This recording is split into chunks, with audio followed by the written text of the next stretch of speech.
Lead story now on the Blaze, and it is starting to go viral and huge. One of the best hospitals in the country is accused of doing one of the worst things imaginable to families again. There is a hospital, according to the Blaze, consistently ranked among the top in the United States in various pediatric fields. Has been hailed as having some of the best physicians and the best teaching hospital for the number one medical school in the country. But this hospital, Boston Children's Hospital, is now the target of national debate regarding practices that have resulted in children being taken away from their parents. It is being called the dark side to Children's Hospital. We've told you about the story of the Connecticut teen who has been held now against her will and her parents' will at Boston Children's Hospital for 10 months. Her parents lost custody over accusations of medical child abuse, something that they vehemently oppose. But there are now, according to investigations done by the Blaze, a handful of other similar stories that are coming to light where parents were stripped of their ability to oversee their children's care at Children's Hospital. Jessica Hilliard is one of them. Hilliard's relationship with Boston Children's Hospital dates back to 2006. Her daughter, Athene, was born with multiple birth defects, so Jessica and her husband would live at the hospital for hundreds of days a year over the next 5 years. When she was 2.5 years old, her condition began to worsen. Combining the knowledge from her own scientific degrees, Hilliard currently studying for a master's in bioethics, doing her own research, as many parents with access to the internet these days do, Hilliard suggested to hospital physicians that her daughter be tested for mitochondrial disease. This is the same disease that Justina Pellier was diagnosed with. Her parents had been treating her at Tufts. She gets into the hospital. The doctor says, that's a made-up disease. That disease doesn't exist. Excuse me? And the reason they went to Boston. Yeah, it was because of the doctor transfer. So once they got to Boston Children's Hospital, they weren't even allowed to see their doctor because the emergency room doctors determined that that's not what this is. That's not what it is. So we're not even going to let you see the him. reason why they went to that hospital is because their doctor that had seen her for years and years had transferred and moved to Boston Children's. So they go in, they're told, just go into the emergency room, ask for him, and he'll come. Well, as soon as in triage and the doctors meet with him, they say, nope, that's not what you have. That disease doesn't exist. They block that family from seeing the family doctor that had been transferred to Boston Children's Hospital. And she had been getting treated for this disease for years. Years. And all of a sudden, in 15 minutes or an hour or however long the exam was, you determined that's not even what she has. Okay, so this is now the second case of Boston Children's Hospital saying, no, mitochondrial not only doesn't exist, but when this mother said, I've been doing my own research here, and she might have mitochondrial disease, the doctors then start proceedings to this is a mom who has lived at the hospital for hundreds of days in a year, and they now take her parental privileges away. No, let me rephrase that. They now take her rights, her God-given rights as a parent away from a very good parent. This is child number 2. Read the story on the Blaze. This is part 1. And read the story because there are, count them, 5 children that this has happened to now at Boston Children's Hospital. We have several contacts. One of them is a whistleblower. And this whistleblower, the journalists on my staff are very, very, very careful to make sure that everything is buttoned up. And they're concerned that maybe this whistleblower might might be perceived as having an agenda from this hospital because she blew the whistle and then the hospital retaliated against her. So they're just dotting all the I's and crossing all the T's and making sure they can verify every bit of information. But as you can imagine, it's not exactly easy to get all the information from the hospital and from others. And so they are doing all of this. But if half of the stuff that this whistleblower says is true, did you read the whistleblower raw stuff? Yeah, it's amazing. It is. It's blood-curdling. It is. It really is. Yeah, you can't imagine. As my wife kept saying when we were talking about this story, how can that happen in America? You have to, I guess, suspend your disbelief that something like this just can't happen in America because it can, and it is happening. And 5 cases now, something's radically wrong at that hospital. And no matter what you think of the parents, whether they were too aggressive, as the hospital keeps describing them, they were too aggressive in their treatment of her, and they claim that the parents insisted on intrusive surgeries and whatever because their other daughter had it, so they knew what the deal was with this disease because they had experience with it. No matter what you think about that, they have no right to take away, to do what they call a parentectomy. Yeah. And remove the parents from the situation. It is so prevalent at this hospital. There is slang terminology at the hospital for it. They call it time to do a parentectomy. Yeah. When you are doing it often enough to have slang terminology that people kind of snidely laugh at, you've got a real issue. You have a real issue. And you'll read the story about how this has come down with more than just the Connecticut child. You'll see it happening, and you'll see it result in the death of a child that parents believe happened because of Boston Children's Hospital. I will tell you, you don't want to believe these things. You just don't want to believe these things. But I'm sorry, I do. When you see the facts on this, and there will be more that are coming, when you see the facts that there are doctors that stand to make their careers off of new medications for psychiatric diseases, you'll begin to understand, wait a minute.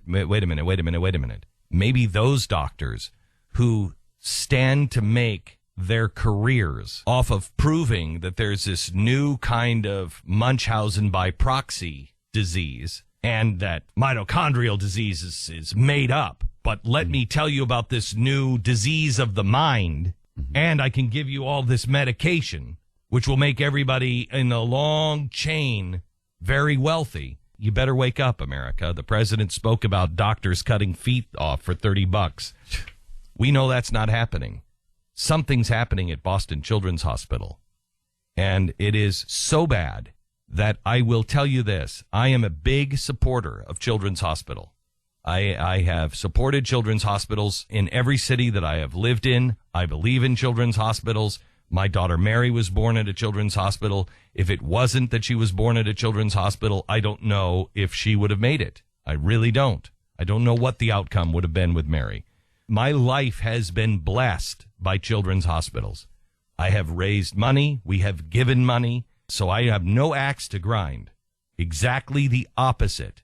But I will tell you, if my child was sick, I would not bring them to Boston Children's Hospital.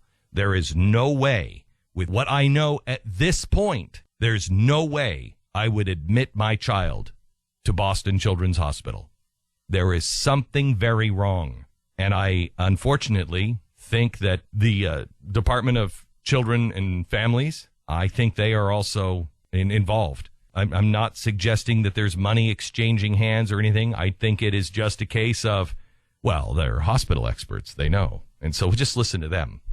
I mean, the state is not doing their homework, and neither is the court system. They're just not doing their homework. As a parent, I can't imagine the frustration that Justina's parents must be going through after almost a year now. It'll be a year in February. And they've been without their daughter. They can see her once a week, and they've got no say in her treatment. And she's getting worse. And she's gotten quite a bit worse. She was getting better. Yeah. And they check her in. I'd be out of my mind. I'd be out of my mind. Out of my mind. Out of my mind. And these guys are being smeared because they can't. A lot better than I would. They can't do any interviews. They can't talk about it. We can't talk to them. We can't reach out to them because they're under a gag order. And they know that, to me, that's wrong. There's no way. Yeah. That you can be put. I'm a parent. It goes against nature's laws. I really, truly believe it goes against nature's laws to tell a parent that they are no longer the parent, and so they cannot speak out against what the state has done. It goes against nature's law. That's my child. That's my child. I have a right. You can pillory me.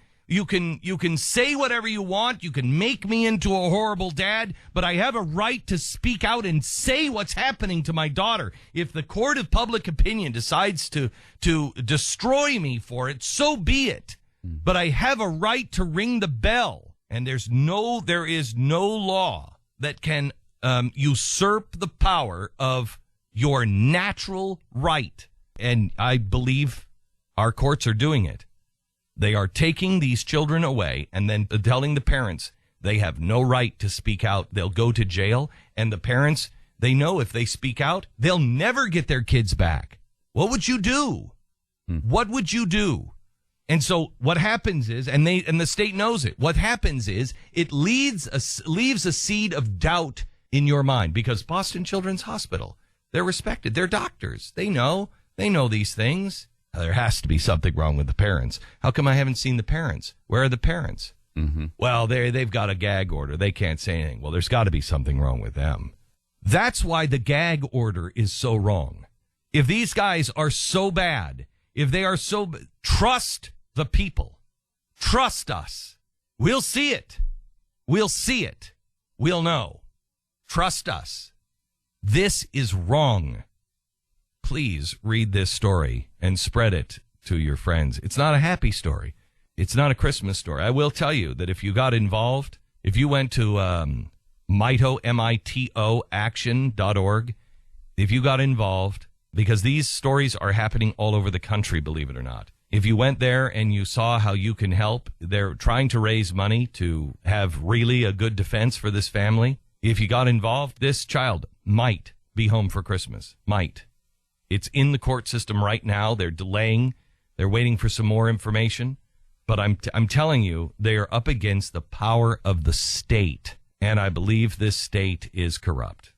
And even if it is correct intentions, even if they're not trying, I'm not saying they're trying to be evil. I do believe that there are those that are so misguided at Children's Hospital in Boston that the doctors and the nurses need to reevaluate everything and take themselves out of it and say, wait a minute, what's really going on here? And like I said, one of the nurses, and she was on the ethics, I believe she was on the board of ethics, one of these whistleblowers who have not heard from yet. She was there. She was a nurse. She was on the board of ethics, and she saw the state come in and what the state is doing and how that all works. And she's like, this is corrupt. This is wrong. Nobody's doing their job here. All of the safety valves have been turned off. Please read this story and pass it on to a friend. And if you care to get involved, this is everybody's child. And I don't mean that in a progressive way. I mean, if you don't say something about this with somebody else's child, who's going to say something when it's your child? Please, I beg you. This family, and there are 5 of them at Boston Children's Hospital, this family is being so wronged by the state. There is no other Christmas gift that you could give. No other Christmas gift. Get together with your whole family. If you only have $100 and you're thinking, what can I get for Christmas? Talk to your kids. Your older kids would be able to understand and put in no uncertain terms what this family is going through, what this child is going through. She's having to sneak notes out in origami to her parents. Please, Mom and Dad, don't give up on me. Please. Can you imagine this? They've put her in a psych ward. It's obscene. Anything you can do to help, go to MITO, MITO, action.org.